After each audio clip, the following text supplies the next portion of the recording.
प्रणम्य परमात्मानं सिद्धं त्रैलोक्यवन्दितं स्वाभाविकचिदानन्द स्वरूपं निर्मलाव्ययम् शुद्धजीवादिद्रव्याणां देशिकं च जिनेश्वरम् द्रव्यसंग्रहसूत्राणां वृत्तिं वक्ष्ये समासतः जीवमजीवमदव्यं जिणवर्वसहेण जीर्णनेतिष्ठं देविन्दविन्दवन्दं वन्दे तं सर्वदा शिरसा कहे जीव अजीव जिनवर वृषभ ने लोक में वे वंद्य सुरपति वृंद से वंदन करूं कर जोड़ में अणुगुरु देह पमाणो उपसंहारप सप दो चेता असमोह दो व्यवहारा निश्चय दो असंख दे सोवा।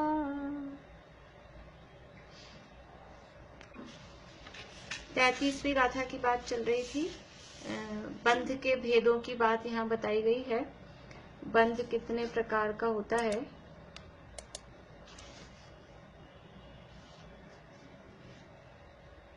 और किससे क्या बंध हो, यानी कौन सा जो बंध है वो किस परिणामों से, किनसे कौन सा बंध होता है, वो इस गाथा में बताया गया है। पयडिठ्ठिदि अणुभाग पदेश भेदादु चतुर्विधो बंधो जोगा पयडि पदेशाठ्ठिदि अणुभागा कसाय दो होन्ति। प्रकृति, स्थिति, अनुभाग और प्रदेश, इस प्रकार से 4 प्रकार का बंध होता है। योग से प्रकृति और प्रदेश बंध और कषाय से स्थिति और अनुभाग बंध होता है। कल हमने देखा था प्रकृति बंध किसे कहते हैं, प्रदेश बंध, स्थिति बंध और अनुभाग बंध। प्रकृति बंध किसे कहते हैं? कांता आंटी बोलिए, प्रकृति बंध किसे कहते हैं? अनम्यूट कर लीजिए।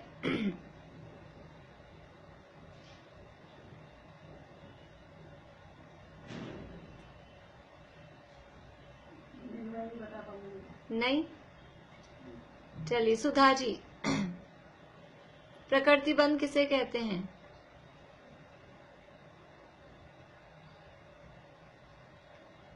अनम्यूट करिए, अनम्यूट।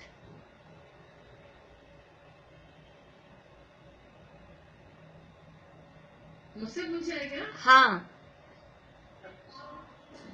प्रकृति का उस द्रव्य से मतलब होता है जो 8 जो द्रव्य है, द्रव्य मतलब प्रकृति का मतलब स्वभाव से मतलब होता है। हाँ, और द्रव्य नहीं, द्रव्य कर्म, ज्ञानावर्णादि जो 8 कर्म है।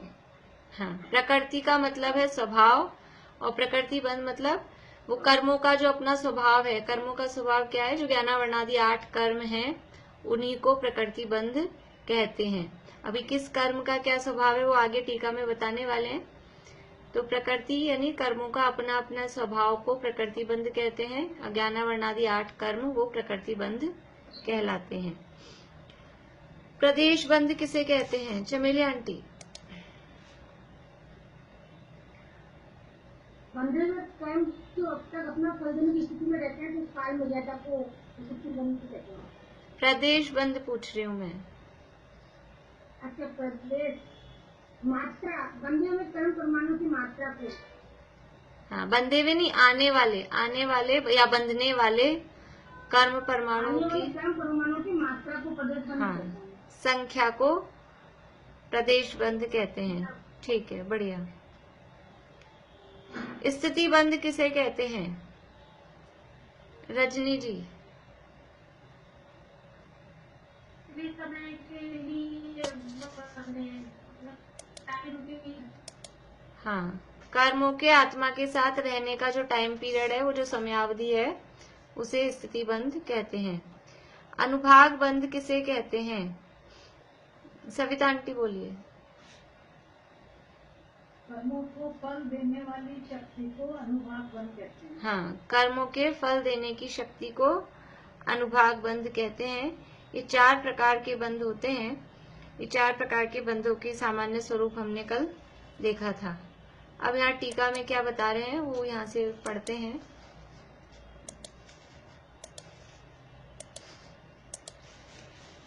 देखिए, टीका है पेज नंबर 106 पेज पे। प्रकृति, स्थिति, अनुभाव और प्रदेश के भेद से बंध 4 प्रकार का है। उसका विस्तार। ज्ञानावरण कर्म का स्वभाव क्या है? प्रकृति को कहा ना स्वभाव, तो कर्मों का स्वभाव बताएंगे। इनको प्रकृति क्यों कहते हैं, तो उनका स्वभाव क्या है? तो ज्ञानावरण कर्म का स्वभाव क्या है? जिस प्रकार पर्दा देव के मुख को ढक देता है, उसी प्रकार ज्ञानावरण कर्म ज्ञान को ढक देता है। ये जो 8 कर्मों के उदाहरण हमने पहले पढ़े हैं, गोमट सार में गाथा है, अभी आगे यहाँ देंगे वो गाथा भी। कर्मों के जो उदाहरण दिए हैं 8 कर्मों के, उनके प्रकृति बताने के लिए, उनका स्वभाव बताने के लिए। तो ज्ञानावरण कर्म का स्वभाव है पर्दे के समान। वो क्या काम करता है? पर्दे के समान। पर्दा क्या करता है कि पर्दा जिस प्रकार इसमें दिया, देव किसी कोई मूर्ति है, किसी मूर्ति पर कपड़ा डाल दिया, पर्दा डाल दिया, तो क्या होगा कि अंदर क्या है, किसकी है वो मूर्ति, वो कुछ पता नहीं चलेगा। लेकिन फिर भी वो पर्दा पड़ता है तो हमको अभी हम आगे देखेंगे दर्शनावरण भी, फिर देखते हैं दोनों में अंतर क्या है। अभी इतना समझिए कि ज्ञानावरण कर्म का स्वभाव क्या है? पर्दे के समान। जैसे कि पर्दा, हमें पर्दे के पीछे जो वस्तु है वो दिखाई नहीं देती, पर्दा उस वस्तु को देखने नहीं देता है। उसी प्रकार जो ज्ञानावरण कर्म है वो हमारे ज्ञान पर आवरण डाल देता है, पर्दा डाल देता है। तो उसके कारण हमें जो पदार्थ हैं उन पदार्थों का ज्ञान नहीं हो पाता। तो वो ज्ञानावरण आवरण, ज्ञान पर आवरण यानी पर्दे के समान काम करता है। जिस प्रकार पर्दा देव के मुख को ढक देता है, उसी प्रकार ज्ञानावरण कर्म ज्ञान को ढक देता है। दर्शनावरण कर्म का स्वभाव क्या है? राजा के दर्शन में प्रतिहारी जिस प्रकार रोकता है, उसी प्रकार दर्शनावरण कर्म दर्शन में रुकावट करता है। दर्शनावरण कर्म का स्वभाव है, उसको कहा द्वारपाल के समान। जैसे कि हम किसी से मिलने जा रहे हैं, राजा से मिलने जा रहे हैं, तो राजा तो अंदर है महल में या दरबार में, और बाहर ही वो वॉचमैन, दरबारी चौकीदार वो रोक दे, तो वो बाहर ही रोक देता है, वो राजा का दर्शन भी नहीं होने देता। तो दर्शनावरण कर्म का स्वभाव है वो द्वारपाल के समान। यहाँ प्रतिहारी शब्द दिया, प्रतिहारी मतलब द्वारपाल। तो जैसे वो जो प्रतिहारी है, द्वारपाल है, वो हमें राजा का मुख भी नहीं देखने देता है, दर्शन भी नहीं करने देता है। उसी प्रकार दर्शन नहीं करने देता है का मतलब, दर्शन का क्या अर्थ है यहाँ पर? दर्शनावरण कर्म में दर्शन शब्द का क्या अर्थ है? बोलिए। श्रद्धान। मीना चाची बोलिए। देखने का क्या अर्थ? सुनीता। हाँ, सामान्य अवलोकन। श्रद्धान नहीं है यहाँ दर्शनावरण में। दर्शन शब्द का अर्थ श्रद्धान नहीं है। दर्शनावरण में दर्शन शब्द का अर्थ सत्ता मात्र का अवलोकन, सामान्य अवलोकन, जो दर्शनोपयोग। देखना हम जिसे बोलते हैं, देखने का मतलब सामान्य अवलोकन, कि सामान्य अवलोकन भी नहीं करने दे रहा। वो वॉचमैन ने बाहर ही रोक दिया, अब राजा तो अंदर है दरबार में, तो कुछ भी आपको आइडिया भी नहीं लग रहा है कि कितना लंबा चौड़ा मोटा पतला कैसा है, कुछ भी नहीं पता लग रहा, सामान्य प्रतिभास भी नहीं होने दे रहा। उसका नाम है दर्शनावरण कर्म। अभी ज्ञानावरण में और दर्शनावरण में क्या अंतर है? ज्ञानावरण के लिए उदाहरण दिया पर्दे का, और दर्शनावरण के लिए उदाहरण दिया द्वारपाल का। जब दोनों ही आवरण डाल रहे हैं, एक ज्ञान गुण पे एक दर्शन गुण पे, तो फिर दोनों में अंतर क्या? दोनों के लिए एक से उदाहरण देना चाहिए था ना। दोनों ही पर्दे के जैसा कहते या दोनों ही द्वारपाल के जैसा कहते? क्या फर्क है? बोलिए ज्योति जी। जो पर्दा है उसमें से तो हमें थोड़ा दिख सकता है, आभास हो सकता है, और जैसे द्वारपाल है वो तो बिल्कुल देखने को नहीं दे रहा है, तो कुछ भी नजर नहीं आ रहा। बढ़िया। ये पर्दे में से थोड़ा सा झलक आ सकती है, थोड़ा सा आकार कुछ समझ में आ सकता है पर्दे में। अब वो डिपेंड करता है पर्दा कितना मोटा पतला है। और अगर मूर्ति पे ऐसे पड़ा है जैसे कोई चीज ढकी है, जैसे कभी कभी गिफ्ट पैक करते हैं ना, तो गोल चीज है तो उसकी पैकिंग करेंगे तो ये तो समझ में आएगा कि गोल है, कुछ साइज भी दिखेगा, छोटा बड़ा गोल चौकोर तिकोना जो भी जिस तरह की शेप होगी कुछ तो समझ में आती है, तो बच्चे आइडिया लगा लेते हैं। जिन बच्चों को गिफ्ट का शौक होता है वो उसकी पैकिंग की वो आकार देख के इसमें ये होगा, उससे पता लग रहा है, तो वो उससे थोड़ा ये भले ही वो पैक है, आवरण है, लेकिन उससे कुछ प्रतिभास तो हो रहा है, कुछ तो समझ में आ रहा है। तो वो पर्दा है, ज्ञान पे पर्दा पड़ा है, लेकिन कुछ समझ में आ जाता है कि कुछ तो है। मूर्ति पे डला है तो वो आकार ऐसा कुछ दिखेगा, हमें ये नहीं पता लगेगा कि महावीर भगवान की मूर्ति है कि पार्श्वनाथ भगवान की मूर्ति है या जैन की मूर्ति है कि समझ लीजिए ब्राह्मणों की मूर्ति है, लेकिन मूर्ति जैसी लग रही है ये तो समझ में आएगा। तो वो पर्दे से कुछ पता तो लगता है, परंतु द्वारपाल ने तो बाहर ही रोक लिया। अब बाहर रोक लिया तो बिल्कुल भी पता नहीं चलता है कि सामान्य अवलोकन भी नहीं होने दे रहा है कि क्या है, कुछ मालूम ही नहीं पड़ रहा है। अब वो जो गिफ्ट है वो बिल्कुल थैली में पैक होके कमरे में बंद है, बस इतना हमको पता लगा है हमारे लिए गिफ्ट आई है, लेकिन वो उसका कुछ आकार ही दिखाई नहीं दे रहा है, तो सामान्य अवलोकन भी नहीं होने देता है। इसलिए दोनों के लिए अलग अलग उदाहरण दिए। उदाहरण भी बिल्कुल यानी ऐसा नहीं कि कुछ भी रख दिए हैं। पूर्णिमा आंटी कुछ बोलना आपको? और एक तो ज्ञान गुण पर आवरण कर रहा है और एक दर्शन गुण पर आवरण, ये दोनों का फर्क हुआ ना। हाँ, फर्क तो है, पर मेरा प्रश्न ये था दोनों के लिए उदाहरण एक सा ही दे देते ना। वे आवरण डाल रहे हैं दोनों, तो दोनों के लिए आवरण कपड़े का ही कर देते, पर्दे का ही कर देते, या दोनों के लिए द्वारपाल का कर देते। इसलिए तो वो क्योंकि ज्ञान गुण का काम विशेष प्रतिभास, विशेष का ज्ञान कराना है, और दर्शन गुण का काम है सामान्य अवलोकन करना। तो दर्शनावरण कर्म सामान्य अवलोकन भी नहीं होने दे रहा, और जो ज्ञानावरण कर्म है वो विशेष प्रतिभास नहीं होने दे रहा। इसलिए वो उदाहरण भी दोनों के लिए अलग अलग कहे गए हैं। बोलिए भारती आंटी। मैं कह रही थी कि ज्ञानावरण कर्म तो पूरा कभी भी पूरा ढका हुआ नहीं रहता ना, थोड़ा सा रहता ही है इसमें, पूरा फुल्ली कवर्ड तो नहीं रहता ना ज्ञानावरण। फुल्ली ज्ञानावरण नहीं, ज्ञान गुण कहिए, ज्ञान गुण नहीं। अच्छा, ज्ञानावरण कर्म नहीं, मैं तो देखी ज्ञानावरण कर्म सब में थोड़ा थोड़ा रहता है ना, सब नहीं तो कर्म है वो कर्म, नहीं रहता है कभी। कर्म थोड़ी ना ढकेगा, कर्म तो ढकने का काम कर रहा है, तो वो कर्म तो गुण को ढक रहा है, तो ज्ञान गुण पूरी तरह से कवर नहीं होता कभी भी।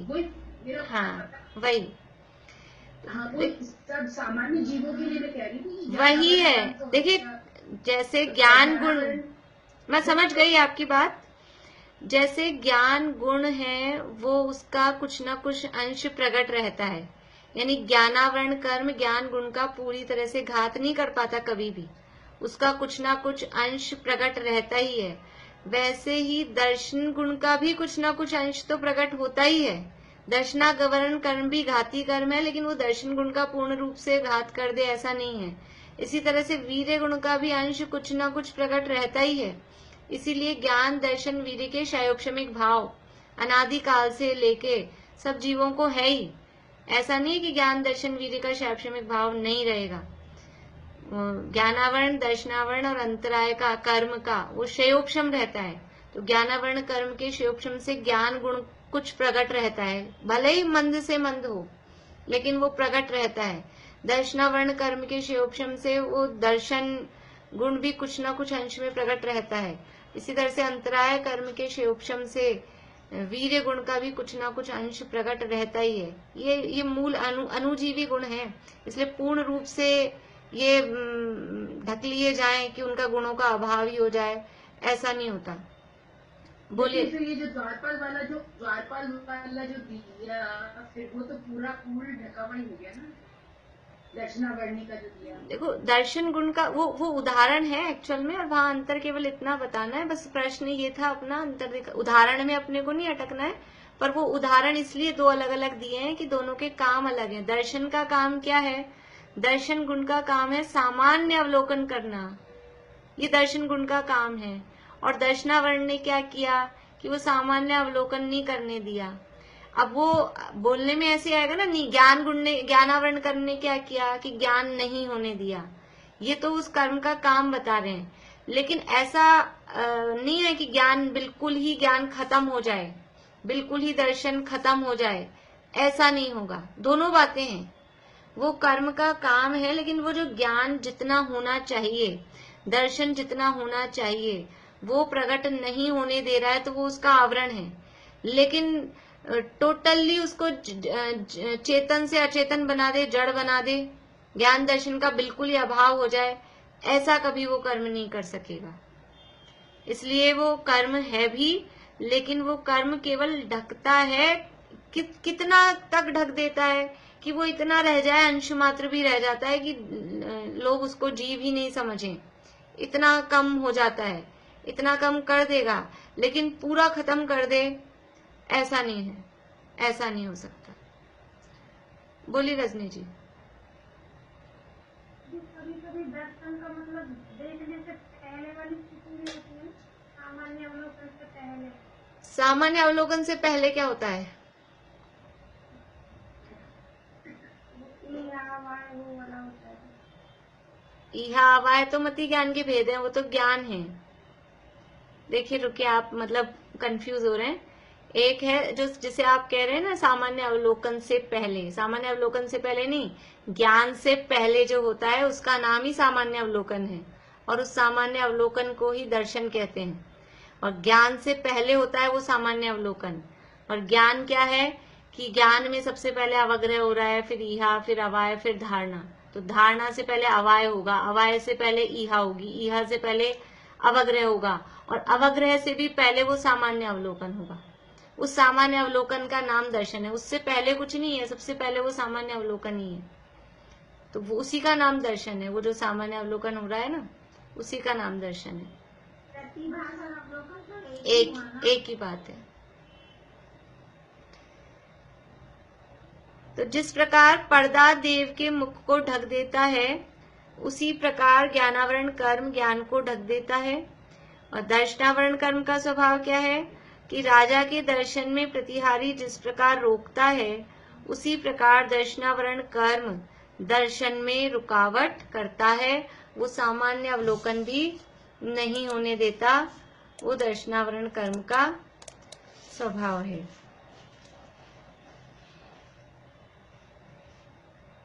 साता और असाता वेदनीय का स्वभाव क्या है?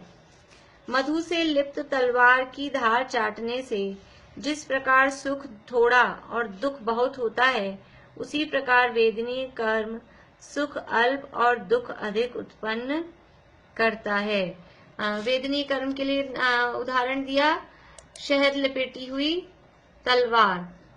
शहद लपेटी हुई तलवार मतलब कि तलवार पे शहद लिपटा हुआ है। अपन शहद समझ लो, कुछ भी चाशनी लिपटी हुई है, कुछ मिठाई लगी हुई, बर्फी लगी हुई है तलवार पर, तो वो उसको अब कोई को वो मिठाई खानी है, वो तलवार पे मिठाई लगी हुई है और वो मिठाई खाने का इच्छुक है, तो वो तलवार पे से जो वो उसको चाटता है, उस पे चिपकी हुई है तो उसको चाट रहा है। कभी कभी ऐसा होता है, कुछ जैसे कुछ मिठाई है, उसको अपन ने चक्कू से पीसेस किए या उसे पलटे से करते हैं, अब उस पे चिपक रहा है, तो कोई लोभी उतना सा भी नहीं छोड़ना चाहे, तो वो सोचे इसको भी चाटूं। अब वो चक्कू को चाटेगा तो क्या होगा कि वो मिठाई का स्वाद तो आएगा थोड़ा, लेकिन वो तो आएगा कम, और वो जो चक्कू है, तलवार, वो जो धार है उसकी, उससे क्या होगा, जीभ कट जाएगी। हाथ से भी लेने की कोशिश करेंगे और वो शार्प है तो उंगली कट जाएगी।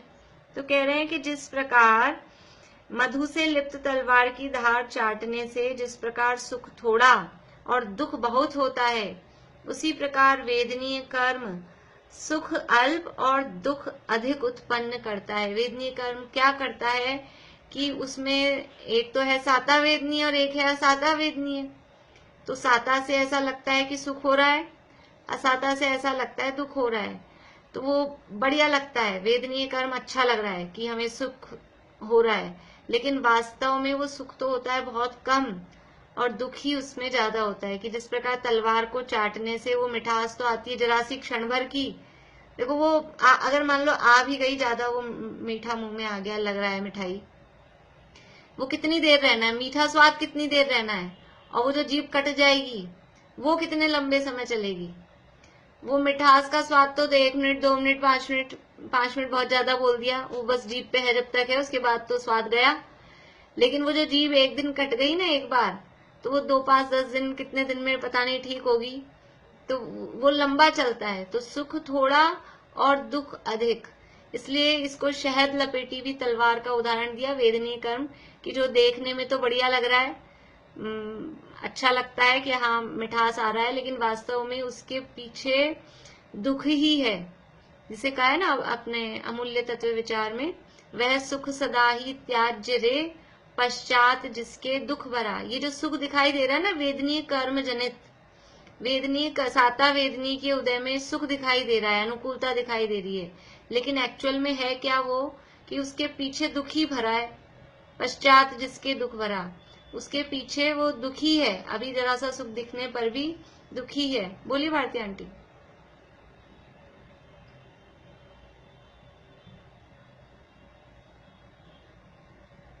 क्या दुख से शुभ और अशुभ दोनों ही दुख जनित है। फिर से बोलिए, थोड़ी सी आपकी आवाज कट गई। नहीं, मैं कह रही थी जैसे शुभ और अशुभ दोनों ही दुख के वो है। मतलब अपन जैसे मीठा को जो अपन शुभ भाव समझ रहे हैं, शुभ समझ रहे हैं, और तलवार समझ लीजिए अशुभ है, तो दोनों ही मतलब वो है। हाँ, दुख जनित है। हाँ, दोनों ही दुख के कारण ही है। एक लग रहा है थोड़ी सी देर का सुख जैसा प्रतीत होता है, लेकिन वास्तव में वो सुख नहीं। जैसे मीठा जहर बोलते हैं, मीठा जहर है तो खाने में बढ़िया लग रहा है, लेकिन है तो जहर ही। इसी तरह से ये शहद लपेटी हुई तलवार है कि ऐसे बढ़िया लग रही है, लेकिन है तो जहर ही। तो जिस प्रकार मधु से लिप्त तलवार की धार चाटने से सुख थोड़ा और दुख बहुत होता है, उसी प्रकार वेदनीय कर्म सुख अल्प और दुख अधिक उत्पन्न करता है। इनकी स्थितियां देखते ना जो अपन, तो जितनी भी पुण्य प्रकृतियां, जैसे जितनी टोटल मूल प्रकृतियों की जितनी टोटल स्थिति है, तो वेदनीय कर्म की स्थिति 30 कोड़ा कोड़ी सागर है। उसमें 30 कोड़ा कोड़ी किसकी है, साता की या असाता की? तो असाता की 30 कोड़ा कोड़ी, साता की तो आधी होती है। तो जितनी पुण्य प्रकृतियां उनकी तो स्थितियां आधी ही हैं। तो वैसे स्थिति की अपेक्षा भी अपन देखें तो वो उसका टाइम कम और उसका टाइम ज्यादा है, इसलिए सुख थोड़ा और दुख बहुत अधिक उत्पन्न करता है। अब है मोहनीय का स्वभाव क्या है। मद्यपान की भांति हे उपादेय पदार्थ के विचार में विकलता। मोहनीय कर्म क्या काम करता है? मद्यपान, जैसे किसी ने शराब पी ली, तो जो शराब पी ली तो क्या होता है कि भूल जाता है अपना स्वभाव, अपना स्वभाव भूल जाता है। तो क्या हे है, क्या उपादेय है, क्या ग्रहण करने योग्य है, क्या छोड़ने योग्य है, क्या भला है, क्या बुरा है, कुछ विचार नहीं रहता। कहाँ बैठना है, कहाँ नहीं बैठना है, कहाँ जाना है, कहाँ नहीं जाना है, क्या बोलना है, क्या नहीं बोलना है, कुछ भी होश नहीं रहता। जिस प्रकार जो नशा कर लेता है, शराब पी लेता है, वो उसको खुद को भूल जाता है। मोहनीय कर्म का काम क्या है असली, कि अपने स्वरूप को भुला देना, मोहित कर देता है। और मोहित कर देता है मतलब अपने आप को भूल जाता है वो व्यक्ति। वो शराब पी कैसे बोलता है, मैं कौन हूँ, मैं कहाँ हूँ, और कहीं भी जाके बैठता है। तो ऐसे ही ये मोह महामद पियो अनादि काल से मोह की शराब पी रखी है, तो वो मोह की शराब के कारण अपने स्वरूप को भूल गया कि मैं कौन हूँ, यही खबर नहीं है। यही तो हुआ कि जो मैं जीव चैतन्य स्वरूपी हूँ उसको भूलकर और जड़ अचेतन पुद्गल अपने को मान लिया, शरीर को अपना मान रखा है ना, यही मैं हूँ, ये शरीर ही मैं हूँ। ये किसका काम है? ये मोहनीय कर्म, कि जिसको कुछ होश नहीं है, अपने स्वरूप की खबर नहीं है। अपनी सुधि भूल आप दुख उपायो, अपनी सुध बुध भूल गए और खुद ही दुखी हो रहे हैं। ज्यों शुक नभ चाल विसर नलनी लटकायो। एक तोता होता है, उसको पता है कि मतलब मैं आकाश में उड़ सकता हूँ, तोता आकाश में उड़ ही सकता है, लेकिन वो एक नलनी होती है मतलब उसकी डंडी जैसी पिंजरे में, तो उसको पकड़ता है तो वो नलनी ऐसे उल्टी हो जाती है। अब वो उल्टा हो जाता है तो वो सोचता है अब मैं तो उल्टा हो गया, अब मैं इसको छोड़ूं कैसे, मैं छोड़ूंगा तो गिर जाऊंगा। अब इसको तुझे होश नहीं है, तू तो उड़ सकता है, तू उसको छोड़ना, उड़ जा आराम से। लेकिन वो सोचता है कि मैंने अगर पहले तो बैठा था तो सीधी थी, और उसके बैठते ही वो घूम के उल्टी हो जाती है। अब उल्टी हो गई तो वो सोचता है मैं तो गिर जाऊंगा इसको छोड़ते ही, और वो उस पे लटका हुआ है, उस पे लटका रहता है, शिकारी आके पकड़ लेता है। तो वो ये भूल गया कि मेरा तो आकाश में उड़ने का स्वभाव है, मैं इसको छोड़ूंगा तो गिरूंगा नहीं। ऐसे ही मेरा स्वभाव तो चैतन्य है, ज्ञान दर्शन सुख वीर्य आदि मेरे गुण हैं। अपने स्वभाव को भूल गए और ये जड़ अचेतन को अपना मान के, और गुरुदेव श्री तो ऐसे बोलते थे, कितने सारा वाला रोग लगाया है। बाबू भाई बोलते थे, मैं स्त्री वाला, पुत्र वाला, मकान वाला, दुकान वाला, जायदाद वाला, रुपया पैसा धन दौलत वाला वाला वाला, ऐसे। तो बोले एक वाला रोग होता है, फुंसी होती थी, बाल तोड़ फुंसी, उसको वहां गुजरात में बाला रोग बोलते हैं। तो बोले एक बाला रोग हो जाए तो कितना कष्ट होता है, बाल तोड़ फुंसी हो जाए, नाम सुना होगा आप लोगों ने, फुंसी हो जाती है मोटी सी, तो उसमें कितना दर्द होता है। अब इसने कितने बाला रोग लगा रखे हैं, ये वाला वो वाला वो वाला वाला वाला वाला, तो कितना दुखी होगा। तो ये अपने आप को, अपने चैतन्य स्वरूप को भूलकर और जड़ पुद्गलों को अपना मानता है, उसके आश्रय से, उसके आधार से अपना स्वभाव मानता है। ये वो समझ लीजिए किसका काम है, ये मोहनीय कर्म का काम उसका होता है। इसलिए कह रहे हैं कि मद्यपान की भांति हे उपादेय पदार्थ के विचार में विकलता। हे उपादेय पदार्थ के विचार में, यानी कुछ निर्णय करने की शक्ति नहीं रहती, निर्णय नहीं किया जा सकता है। हे उपादेय क्या है, ये जैसे बोलते हैं ना हमारी बुद्धि बंद हो गई। कभी कभी ऐसा होता है, बहुत अच्छे समझदार व्यक्ति होते हैं, फिर भी क्या होता है, रास्ते में कोई व्यक्ति मिला और आपने अच्छे खासी सोने की चूड़ियां पहन रखी थी, चार, और अंगूठी और जंजीर और सब पहन रखी थी, और कोई व्यक्ति मिला कि आगे खतरा है, आप अपना ये सब उतार के इसमें रख लो, इस डब्बे में रख दो, मैं आपको सुरक्षित वहां तक पहुंचा दूंगा। और क्या होता है, इतने इंटेलिजेंट लोग होकर भी वो सब उतार के उसको दे देते हैं, और फिर घर आके देखते हैं क्या हुआ था। ये हे उपादेय के विचार में विकलता, उसने क्या किया, अपनी बुद्धि को मोहित कर दिया। ऐसे होते हैं ना दुनिया में, इस तरह के ठग लोग हैं, इस तरह के सुनते हैं, बहुत लोगों के साथ तो हुआ भी है कि इस तरह की मतलब अपन इतने समझदार होके भी दूसरों को शिक्षा दें कि किसी के बहकावे में मत आना, और फिर भी अपन हो रहे हैं। क्यों हो रहे हैं कि वो मोह की जो उसने वो डाली थी ना, टोडरमल जी साहब ने उदाहरण दिया कि वो ऊपर से वो कोई बुरकी डाल दी, ऐसे ही मोह की बुरकी मद्यपान, इस मोह के मद्यपान के कारण ये इस तरह से हे उपादेय के विचार नहीं कर पाता है। मैं क्या हूं, मेरा क्या स्वरूप है, वो कुछ समझ नहीं आता।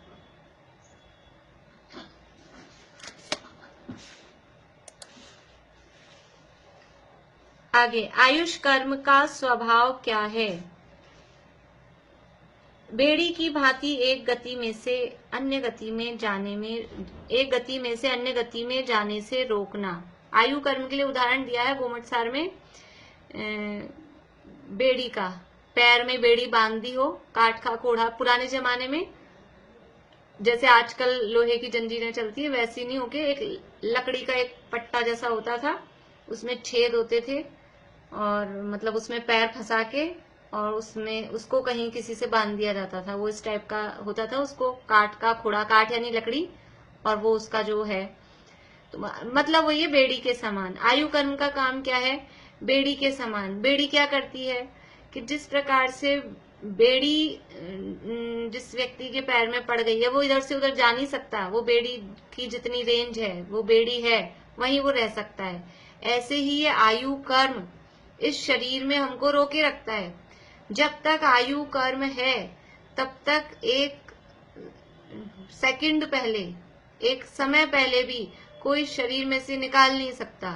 और जैसे ही आयु पूरी हुई तो कोई 1 सेकंड भी ज्यादा इस शरीर में रोक नहीं सकता। तो ये आयु कर्म बेड़ी के समान है, इस शरीर में रोके रखता है, एक गति से अन्य गति में जाने से रोकता है कि जितनी आयु है, कोई बहुत तकलीफ हो, बहुत बीमार हो, बहुत कष्ट में हो तो मर जाने की सोचता है, तो भी वो आयु कर्म मरने नहीं देगा, जब तक है तब तक वो रोके रखेगा। जितनी आयु है, जितने समय जैसा दुख भोगना है कि सुख भोगना है वो भोगेगा ही। और कोई सोचे कि हम यहाँ बहुत आराम में हैं, हम रुके रहें, तो वो आयु पूरी हो जाएगी तो 1 मिनट भी ज्यादा रुकेगा नहीं। इसलिए ये बेड़ी की भांति एक गति में से अन्य गति में जाने से रोकता है। ये स्वभाव बता रहे हैं कर्मों के। ज्ञानावरण का पर्दे के समान, दर्शनावरण का दरबारी के समान, वेदनीय का शहद लपेटी तलवार के समान, मोहनीय का शराब के समान और आयु का बेड़ी के समान। इस तरह से ये स्वभाव बता रहे हैं। नाम कर्म का स्वभाव क्या है कि चित्रकार की भांति अनेक प्रकार के रूप करना। नाम कर्म के लिए उदाहरण दिया चित्रकार। चित्रकार क्या करता है? तरह तरह के चित्र बनाता है, अलग अलग चित्र बनाता है। तो वो तरह तरह के चित्र बनाता है तो क्या होता है कि रंग भरता है उसमें, रंग बिरंगे कलर। तो ये नाम कर्म क्या करता है? शरीर की रचना करता है और अलग अलग तरह के डिजाइन, मतलब सबका अलग अलग तरह की आकृतियां होती हैं। ये चित्रकार की भांति नाना प्रकार के, जैसे वो अलग अलग टाइप के चित्र बनाता है। और कोई कितना ही एक्सपर्ट चित्रकार क्यों ना हो और वो 2 पेंटिंग्स बनाए और हमको लगता है बिल्कुल एक जैसी हैं, लेकिन वास्तव में दुनिया में कोई 2 पेंटिंग्स एक सी होती नहीं है।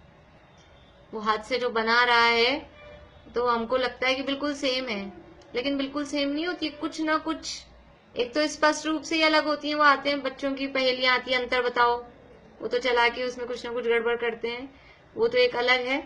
लेकिन वैसे भी कोई हम बनाएं तो बिल्कुल सेम नहीं होती है कभी भी।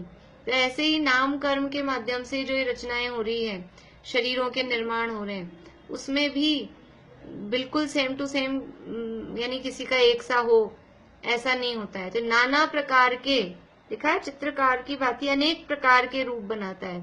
किसी का भी, सबके नाम कर्म अपने अपने अलग अलग हैं। ट्विंस पैदा होते हैं, एक से शक्ल दिखती है और सारी दुनिया कंफ्यूज होती रहती है, लेकिन फिर भी उनमें डिफरेंस होता है कि नहीं होता है? घर वाले पहचान जाते हैं। साधारण आदमी को ऐसे लगता है बिल्कुल एक से हैं। अपने स्मारक के 2 शास्त्री हैं, गौरव और सौरभ, इंदौर रहते हैं, तो बिल्कुल एक से लगते हैं। हम तो बिल्कुल नहीं पहचान पाते हैं। बहुत अच्छे विद्वान हैं और अच्छा काम कर रहे हैं वहां इंदौर में, गौरव शास्त्री और सौरभ शास्त्री। अब उनकी वाइफ तो पहचानती हैं कौन क्या है, उनके माता पिता भी जानते ही होंगे डिफरेंस, और उनकी पत्नियां भी जानती हैं डिफरेंस। हम तो कंफ्यूज हो जाते हैं, ये गौरव है कि सौरभ है। बिल्कुल एक से लगते हैं, बिल्कुल एक से। तो बिल्कुल एक से दिखने पर भी वो एक से होते नहीं है, एक्चुअल में एक से होते नहीं है। वास्तव में शरीर में जो नाम कर्म के हिसाब से बहुत सारे डिफरेंस अंदर में होते हैं। इसलिए चित्रकार की भांति अनेक प्रकार के रूप करना। गोत्र कर्म का स्वभाव क्या है? छोटे बड़े बर्तन बनाने वाले कुम्हार की भांति उच्च अथवा नीच गोत्र करना। गोत्र कर्म का काम है कुम्हार के समान। कुम्हार क्या करता है? बर्तन बनाता है, छोटे भी बनाता है, बड़े भी बनाता है, इतना सा दिया भी बनाता है, शकोरा भी बनाता है, तबड़ा मटका भी बनाता है, और अलग अलग यानी सुराही भी बनाता है, अलग अलग टाइप की क्वालिटी के बनाता है। ऐसे ही गोत्र कर्म क्या करता है? जीव को उच्च नीच कुल प्रदान करता है। जैसे वो छोटे बड़े बर्तन बना रहा है, वो गढ़ रहा है छोटे बड़े बर्तन, ऐसे ही जीव को उच्च नीच कुल की प्राप्ति, कि ये चांडाल बनेगा, कि ये ब्राह्मण बनेगा, ये कोई जैन बनेगा, कि शूद्र बनेगा, ये ऐसा कौन सा कुल प्राप्त होगा। तो उच्च नीच कुल की प्राप्ति ये गोत्र कर्म के माध्यम से प्राप्त होती है। ये छोटे बड़े बर्तन बनाने वाले कुम्हार की भांति उच्च अथवा नीच गोत्र करना, ये गोत्र कर्म का काम है। फिर अंतराय कर्म का स्वभाव क्या है? भंडारी की भांति दानादि कार्य में विघ्न करना। अंतराय कर्म का काम क्या है? विघ्न करना। कैसे?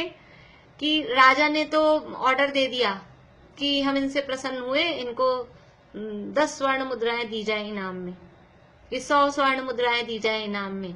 लेकिन वो जो खजांची होता है ना, भंडारी मतलब खजांची, कैशियर, वो सोचता है कि ये तो राजा को तो कुछ पता है नहीं, चाहे जो दे देते हैं, मुंह से बोल देते हैं, इतने देने की क्या जरूरत है। फिर वो राजा के कान भरता है कि राजा साहब क्या जरूरत है इतना देने की, इतना मत दो, और कम दो, या ऐसा भी कुछ। या फिर वो ऐसा होता है ना, जैसे अपने गवर्नमेंट से तो अपने पास हो गई कोई चीज, कोई जो भी है, अपने को इनाम मिलना है, जो भी पुरस्कार, वो हो गया। लेकिन जो नीचे वाले लोग होते हैं वो आगे पास ही नहीं करते, वो बिल ही पास नहीं करते हैं, वो कैश ही नहीं आने देते हैं, तो वो रोके रखते हैं बीच बीच में। तो भंडारी की बात ही वो विघ्न डालते हैं, अंतराय डालते हैं, मिल नहीं जाए। तो अंतराय कर्म हमारे दान में, लाभ में, भोग में, उपभोग में, वीर्य में बाधा उत्पन्न करने का काम करता है। जैसे खजांची बाधा उत्पन्न करने का काम करता है। जैसे बच्चों के लिए समझ लो कि पापा तो कुछ भी कह दे कि हाँ इसको दिला दो, फिर मम्मी बोले बीच में, नहीं अभी क्या जरूरत है, अभी तो रखा है, अभी इतना महंगा दिलाने की क्या जरूरत है। तो बच्चों को ऐसे लगती है ये मम्मी बीच में कुछ करती है। तो ऐसा वो बीच में क्या कर दिया, अंतराय डाल दिया, बाधा डाल दी। तो जैसे राजा ने तो हाँ कर दी कि दे दो इनको, लेकिन वो भंडारी बीच में नहीं देने देता है। तो भंडारी के समान ये अंतराय कर्म कहा जाता है। इस प्रकार से 8 कर्मों के 8 उदाहरण यहाँ बताए गए हैं। मेरे ख्याल से 80% लोगों को याद है, जिनको याद नहीं है ये याद करने हैं। ज्ञानावरण का पर्दे के समान, दर्शनावरण का दरबारी के समान, वेदनीय का शहद लपेटी तलवार के समान, मोहनीय का शराब के समान, फिर आयु का बेड़ी के समान, नाम का चित्रकार के समान, गोत्र का कुम्हार के समान, और अंतराय का भंडारी के समान। इस तरह से स्वभाव इनके कहे गए हैं। बोलिए भारती आंटी। मैं ये कह रही थी कि जितनी जगह मैंने पढ़ा सब जगह यही उदाहरण है, तो इसके अलावा अगर कोई उदाहरण देना चाहें तो नहीं दे सकते। वो सब जगह वो देंगे, देखो ये क्योंकि ये उदाहरण धवला में दिए गए हैं, और धवला मतलब षटखंडागम में, और वहां से गोमटसार में, ये अभी बस आने ये नेक्स्ट गाथा ही है, गोमटसार में गाथा दी गई है। तो वो सिमिलर यही होंगे। जो भी कुछ उदाहरण हमने जैसे बना लिए, कुछ थोड़ा सा चेंज किए, शब्द बदल दिया, अभी कैशियर बोल दिया उसकी जगह, लेकिन आएगा वही, क्योंकि उसका स्वभाव ही वही है। हम दूसरा उदाहरण क्या देंगे, जो भी होगा उससे मिलता जुलता ही होगा। मैं पूछ रही थी, अगर कोई कभी दूसरा दे तो गलत तो नहीं होगा ना, उसके मतलब अपने वो डिपेंड करता है ना दूसरा क्या दे रहे हो। अगर ऐसा ही कुछ दे रहे हो तो गलत नहीं होगा, लेकिन अब दूसरा क्या दे रहे हैं वो होगा, उसकी नेचर यही होगी। जो भी आप उदाहरण बनाओगे तो वो यही नेचर में का होगा, तभी उदाहरण बनेगा, नहीं तो बनेगा ही नहीं ना उदाहरण। तो इसलिए वो सेम होगा। देखिए गाथा अपन वो एग्जाम्पल भी यूनिवर्सल रखते हैं ना, जिससे कि एक सा रहे सब। और ये तो देखिए आचार्यों ने जो दिए हैं ना, वास्तव में वो इतने जबकि 2-2 हजार साल पहले के लिखे हुए हैं, 1500 साल पहले के लिखे हुए हैं, लेकिन अभी भी बिल्कुल ऐसे हैं अप टू डेट कि अपन इसमें अपनी बुद्धि से कुछ चेंज करना चाहें, कुछ नया बनाना चाहें, तो ये बिल्कुल परफेक्ट हैं चीजें। 300 साल पहले टोडरमल जी साहब ने जो बातें लिखी हैं बिल्कुल ऐसे लगती हैं अभी 7वें अधिकार में जो चलेंगी ना बातें, तो ऐसे लगेगा कि अपने को ही देख देख के लिख रहे हैं क्या, बिल्कुल। और ये भी जो बातें हैं, ये जो उदाहरण है, बिल्कुल परफेक्ट हैं। दूसरे कुछ होंगे तो यही होंगे, बस हम नाम शब्द बदल देंगे। जैसे भंडारी की जगह हम कैशियर बोल दें, बाकी होगा वो उसी तरह की चीज, क्योंकि वो है ही वही, नेचर ही वही है, स्वभाव ही वही है। इसलिए अभी जैसे गोमटसार में जो गणित है ना, अभी जो जीवकांड में भी वो तो उदाहरण, मैथ्स में भी जो उदाहरण दिए हैं, मैथमेटिक्स उसमें जो कैलकुलेशन में भी तो 6300 का दिया है, तो सारे ग्रंथों में वही उदाहरण है। वो यानी इतनी उनकी बुद्धि तीक्ष्ण थी कि परफेक्ट उन्होंने वो एक उदाहरण देख के बनाया। अपनी इतनी बुद्धि नहीं कि अपन पूरा आगे तक का इतना परफेक्ट उसका कोई संख्या सोच के बना सकें। किसी ने भी इसके अलावा दूसरा उदाहरण नहीं बनाया। टीकाएं बहुत सारी लिखी, माताजियों ने भी और भी विद्वानों ने भी करा, लेकिन कोई अपने मन से दूसरा उदाहरण नहीं बना सका उसका, क्योंकि वो परफेक्ट बराबर वो कैलकुलेशंस उसी में बनती हैं। इसलिए वो बहुत सोच समझ के आचार्यों द्वारा उदाहरण दिए गए हैं, इसलिए वो परफेक्ट हैं। चलिए गाथा पढ़ लेते हैं, तो कल फिर अपन स्थिति बंध का देख लेंगे। गाथा गाथा पढ़ लेते हैं। देखिए ऊपर है गाथा, संस्कृत की लास्ट लाइन है 106 पेज में। तथा चौक्तम, ये गोमट सार जी कर्म कांड में गाथा दी गई है। पड़ पड़ी हारसी मज्जा हलि चित्त कुलाल भंडयारीणम जहई देसिम भावा तहवीय कम्मा मुणे यव्वा। एक बार और पढ़ती हूँ, ये शब्द पूरा संधि है, फिर से ध्यान दीजिएगा। पड़ पड़ी हारसी मज्जा, पड़ यानी पट यानी कपड़ा, पड़ीहार यानी प्रतिहारी द्वारपाल, और पड़ीहार में ही असी, असी यानी तलवार, वो संधि हुई है, पड़ीहार असी संधि हुई है। पड़ पड़ीहार असी मज्जा, मज्जा यानी मद्य शराब। हली, हली यानी वो जो बेड़ी कही थी ना, वो हली। चित्त, चित्त यानी चित्रकार, और कुलाल यानी कुम्हार, और भंडयारीणम भंडारी। एक लाइन में 8 नाम दे दिए, दूसरी लाइन में तो कुछ और कह रहे हैं। 8 नाम के लिए 2 लाइन भी पूरी यूज नहीं ली, एक ही लाइन में 8 नाम कह दिए। पड़ पड़ी हारसी मज्जा हलि चित्त कुलाल भंडयारीणम जह ए देसिम भावा तहवीय कम्मा मुणे यव्वा।